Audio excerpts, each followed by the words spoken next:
page 132 et 133 ka tafsir al-Qur'ana de sura 6 Allah dali innama yastajibu alladhina ande ko nototo innama yastajibu andu ko nototo Allah alladhina ko be yasma'una nanobe wal mauta maybe ben ibafumullah Allahum immintinaybe dum hole hoddo don summa ilayhi rifti ko faade ka makko yurja'una woni ko be ruttoto wa qalu bewi lawla nuzila hanno jippini alayhi edo makko kanko Muhammadu ayatun mande mi rabbi irde ka jomi makko hollunde ko one laado mande buray al-Qur'ana musibbe julbe mande buray wahayu uliyata bi inna Allah anden Allah qadirun ko wawdo ala an yunzila do jippinta ayatan mande walakin koni aktharam ko buri hewde mabbe la ya'lamuna bi anda wama min dabbatin ala min tukun wo fil ardi kalidi wala ta'irin wana wiire kun wo yatiru kun no wiirira be janahayhi gabitanji makkon on illa umamun sona dun don kadi ko maftanoji amsalukum sifamo ma farratna min wilsindaki men accali fil kitabe defterde min shay'in hay e hunde thumma ila rabbim rifiko faade ka jom mabbe yuhsharuna won ko be mo boyte walladhina ben kadzabu finno be bi ayatina ayaji amen den summun ko be faadube be nanata gonga o bokumun ko be bobudube be wolata gonga fi zulumati be woni e der ni be keferu man yasha illahu kala ummu Allah yidi yudlilu o majjinemo ko kala non subi do majjere kon Allah yidi ta majjingol ba Allah na tonyo o man yasha kala ummu Allah yidi yajalu o wadaymo ala siratin edula mustaqimin fi hungol qul ara aitakum yetela in atakum siari on adabullahi lette Allah de aw atatukum sa'atu ma darngal ari on joni non aghayra Allah e ko hina Allah tad'una rewoton on say kadi in kuntum salat ka sadigina ko gongamo bal skoni iyahu don ko faade ma ko kanko ala tigi tad'una on ko rewoton fayakshifu huncinaw itta ma tad'una fayakshifu honcay iwa majja ma tad'una kala ko on do rewde kon ilay faademo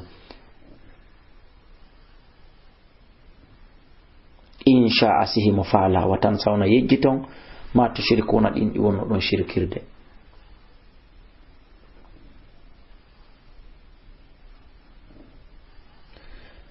fayakshifu kanko Allah hunci o itta ma taduna kala ko wonno don ko rewde ilayhi faade modum insha asihi mafala watan sauna yejjiton ma to shirkuna ko don shirkude ko wala gadar sanna gomdi men neli ila umumin faade maftanuji hewdi min qabli ko aditima fa khadnahum min nangirna bil ba'sa sattendeji wadarra e lorraji kono nangaygo la'allam kono gaza kambe tadarrauna be yankino to ko dum men wadiri dum falawla hanino idh ja'ahum tumande arnobe ba'suna letta men den tadarrau be yankino be dofto be respecta be anda jaka meden wahibe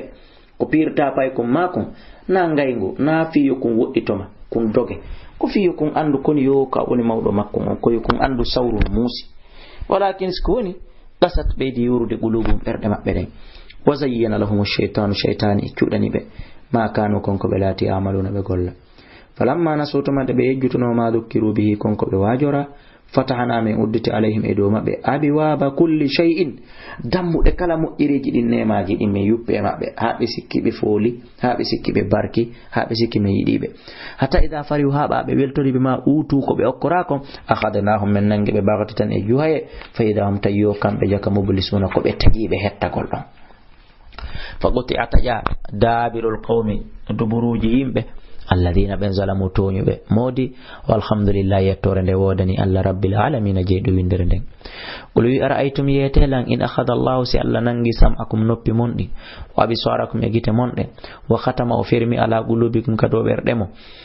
man ilahun komboni rewetedo ghayrullah ko ina Allah yatikum bi mono artirana on dum ala unzur awandari kayfa nusarrifu konno me woni wonkitirde men finsita men labbina al ayati ayaji den thumma hum rifti be hani yastifuna hibe durnade kulwiyo araytakum yetelan in atakum sariyan azabul layli talade bagatatan e juhaye aw jaharatan ma e kene hal yuhulaku eske hal koto tawsi hal koto illa qawmu zalimuna sona be tonyo ben allahumma la ko ben hal koto wama nursilul mursalina amene men lirale ben labe illa mubashirin sona ko be weltiniro jokkudo ko mo inodani mo aljanna wa mundirina ko be hulbino jokkudo ko yu boni noden mo yite so tubal ko dum be nelira nafiyo be piye nafiyo be yende nafiyo be yedde faman amana kala gomdindo wasula o mo'in fala khawfun alayhi haray ben don kulul fawakibe wala hum be on ali hazanuna shuno itobe walladina ben kaddabu finno be bi ayatina ayajamen de yamassuhum mema be al'adabu letteden bima kanu sabukum ko belati yafsuguna be fasingino ulwi'u la aqulu lakum mimmiyataki ondey indi wonde hino ka khazainullahi sabi jangaluji alla din wala alamul ghaiba mi anda ko wirni mi yataki on ha hande wala aqulu lakum yataki inni min malakum kum malaikaju ha hande in attabi'u mi o mo yudo mi jokkata illa ma yuha ilayya siona konko wahayna ya ullanno hal yastawi taysuna fata lama bundo al basiru yo afala tatafakkarun awa ene on wajitotako e on mijitotako wa andir bi wajur alquran alladhina be yakhafuna hulobe an yusharunde be moboytebe darne ila rabbim yasujomi mabbe allah salam tawala nabe min duni ko hewta allah waliyun gido wala shafiun wana tefawo wajobe la'allam no gasa kambe hattakuna be hulay allah e kadi wala tatrudil ladina watarado ben yad'una rabbahum bi rewde jumi mudum bil ghadati bimbi wal ashiyi kikide yuriduna be fala wajhu yugol yeso allah ngon ma alayka fawakima min hisabi min morde hasbugol mabbe min shayna e hunde wama min hisabika wana hasbore ma kadi alayhim woni ko fawibe